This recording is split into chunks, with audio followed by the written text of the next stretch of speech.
What's up, my fellow dirt bike enthusiasts? I'm just kidding. Actually, I don't care. I'm going to do a quick review on a 24 XCF 350 factory edition. There hasn't been too many of these out, and they're pretty hard to get. Only a certain amount come out to each dealership. I was lucky enough to get one. Guy backed out on it. I was originally going to get a XCW 302 stroke 24, but I saw this and I'm like, all right, we're just going to swipe the card and buy it. So that's what I did. And I've also had the race version, the 23, which is pretty similar. This one just has some minor updates. So let's hop right into this. So far, what I've done to this bike, I've done a Trail Tech fan. I've set the temp to about 190. It's winter time here. I could probably get to 185. I just got done doing a bunch of riding yesterday for about 3 hours of straight riding. I'm transitioning towards woods now. Very fun. I've done little things. I just added my numbers. I did some frame guards for a little extra grip. Stock ones are fine, but I grip a lot with my legs. I've done ride engineering bar mounts, you can see in there. Between those and swapping to a Renthal bar, the KTM bars are stiff. Like, I felt the difference instantly when I put these bars on, plus with those inserts. Big difference. I'm running a Carmichael bend. That's what I've been riding for years. No need to change that. I've done the suspension for 24. These come with the spring forks, which are great. I've never had a problem with the air forks. I just think people are lazy and they don't want to mess, and they just want to hop on a bike and just ride it, which, you know, then everything would be easy, right? So I've done the suspension, and I'll tell you what, I've had 2 hours on the suspension that's set for me, and it makes a huge difference. Stock suspension was good. I mean, but there's nothing like a bike that's set up for you. There's guys out there that they just ride stock suspension. They don't want to spend the money. They're being cheap. And that's all they know in their head. They just don't know. So, you know, it's like beating a dead horse. So once you get it set for you, I would say ride stock suspension on a new bike. Give the bike time to break in, about 3 hours, 4 hours. Then get your suspension done, and then you'll be able to feel instantly how much better it is. I'm not saying once you get it done, you don't have to touch it. I mean, I've messed with clickers already on this just to fine tune it to my liking, and I could definitely feel a difference. 2 clicks here, 3 clicks there. I've even done drastic changes like going 6 clicks in, 6 clicks out, just to feel stuff, you know. My high-speed compression, I mess with all the time. You know, I always like to tinker with stuff, so I never leave anything alone because I just want to know what can feel better. So that's that on suspension. I've gone up 1 tooth in the rear sprocket, but I actually went back to stock because it was just too snappy, and I felt like I had to shift more, which I expected, but I wanted to try it. You know, sprocket's not that expensive, so I got a spare if I ever need one now. I might even go down to a 46. Stock is 47. And I felt with the stock one I could, you know, hold the gear longer. Like, I don't want to have to constantly be shifting in the woods. This bike, the 350 engine package, is so good. Like, you can just lug it around second, third gear. I've had the 250s, and you're constantly shifting. And, like, I mean, I'm not a pro rider, but I could definitely tell, like, all right, I'm shifting way too much. It's one thing I don't want to have to worry about, especially in the woods. I could just leave it in a gear and go, and it's not like a 450 where it's just ripping your arms out. So the 350 really is like the perfect package. Like, if you're looking to get a 350 or you've never ridden one, see if your friend has one. It's really good. I've had 2 of them. Best bike I've ever owned. I wish Yamaha and the other companies would come out with a 350. I don't know why they don't. I mean, it really is the perfect combination. Now, I have done one other thing to this, which with these Austrian bikes, for some reason, the brake tip, I feel like the stock one, like they're just too far. And if I had to complain about one thing on this bike, it would be the brake tip. I just got a bigger one. It comes out a little bit and it's wider, because I felt on the stock one, even with the other KTMs and Huskies that I've had, it's like I'm trying to find the rear brake, and you know, it's just harder for me to get to that rear brake. So I just got this one. It's $26. If you can afford a $10,000 bike plus, you can afford a $26 pedal. I've taken this bike completely apart. I've re-greased everything, headset, linkage, swing arm. These bikes come with little to no grease. All these new bikes, not just this one specifically. I've had about 15 brand new bikes. I've tested them all.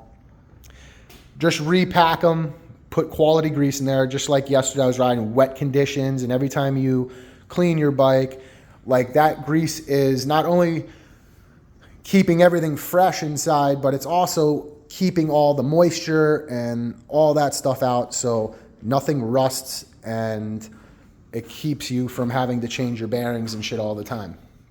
It's just, don't be lazy, just do it. You spend $10,000+ on a bike, take care of it. It's no big deal. Other things I've done, I think that's really about it. It really doesn't need much. Like these KTMs, like off the showroom floor, they're ready to race like they say. I don't get paid by any of these people. I'm not a pro rider. I'm an average guy. I'm pretty quick. And I've had all of these bikes. And I will tell you that off the showroom floor, KTMs, the Huskies, they're best bang for the buck.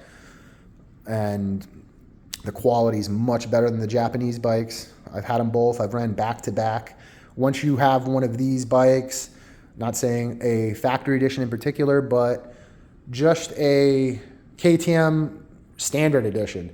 Like, there's just no comparison between the Jap bikes and these bikes. Like, the hardware, the inside the motor, have certified mechanics that have told me the inside of these motors compared to Jap motors on dirt bikes, I'm saying, is just much better.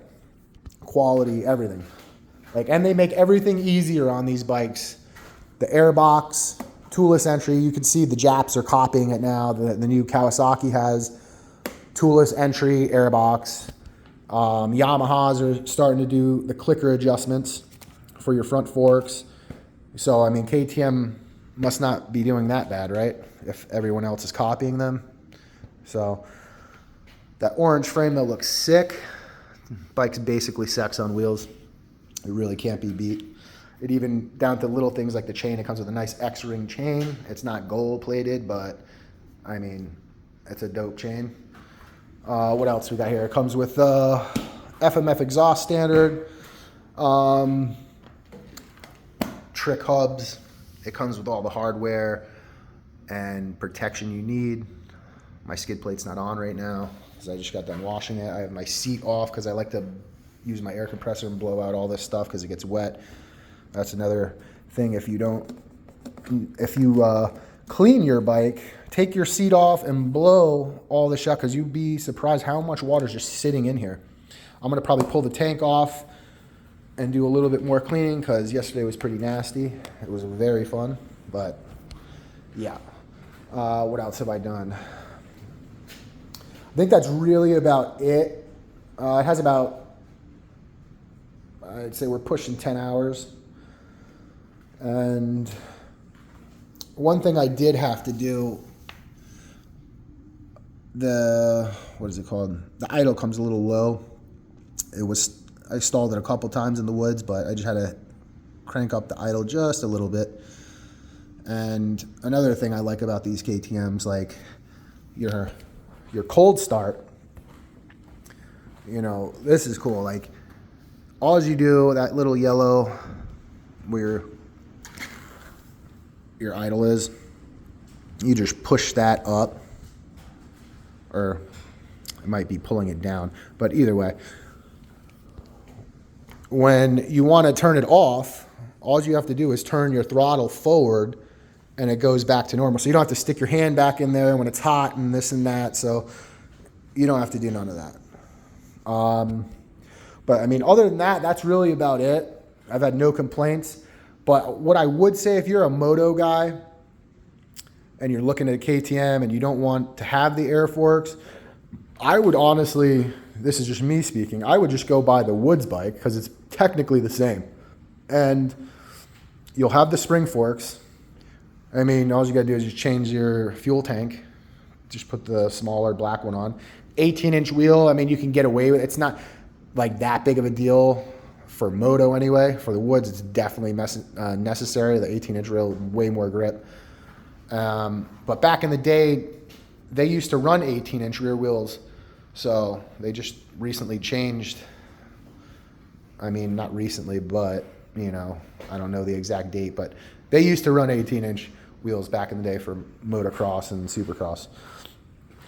But I think that would be a wrap on what I've done and my personal review. Like I said, I'm an average guy. I'm not a tester guy. I'm not a pro guy. Like, I might buy more bikes and do reviews and then just sell them afterwards and just give some real world experience on these bikes. But as of right now, like, I've had enough bikes to know if you're spending your hard-earned money, I'm buying like a KTM or a gas. I mean, if you can't swing the price tag, I mean, it is what it is.